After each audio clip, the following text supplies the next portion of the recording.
What is a sandwich?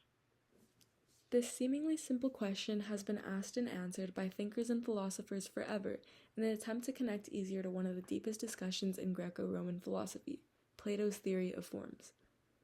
When answering the question, you could have thought of a BLT, a hamburger, or possibly the general concept of a sandwich. Chances are it wasn't the last one, but if it was, you're more similar to Plato than you may have thought. This might seem like a weird starting point for philosophy, but it's been asked countless times for a reason. Form theory is hard to explain and understand, but having a relatable example really helps.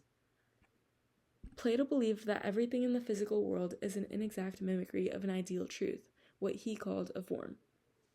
The form of a sandwich for him wouldn't be found in a specific example, but instead in a concept more powerful than material, one perfect and defined by itself. Since his creation of it, Plato's form theory has not only been explored through questions like the sandwich one, but through variations from his very own predecessor and student, Aristotle. Aristotle believed that forms are born from the human experience, understanding how the world works and basing your ideas off of what you know, not an idealized version.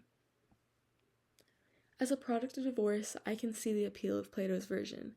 I refuse to base my understanding of marital love solely on my experience. Though it's hard to grasp an otherworldly, perfect love, I believe it would be harder to let the lack of a better form define my approach to it, and that applies to every standard I don't feel my personal experience satisfies. But when it comes to other forms like beauty, like Aristotle, I don't think I need to look any further. How I define beauty couldn't be clearer when I get to watch the sunset every afternoon, or see the people I love laugh.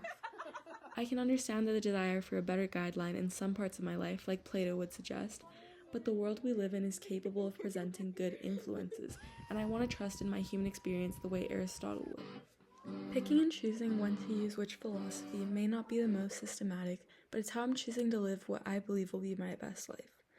I can appreciate the beauty of the world I see around me while continuing the search for something beyond my immediate experience. After all we really know is that we know nothing, but maybe that's the point. We create meaning with what we see. Philosophy, in the end, is a form that can be whatever you make of it.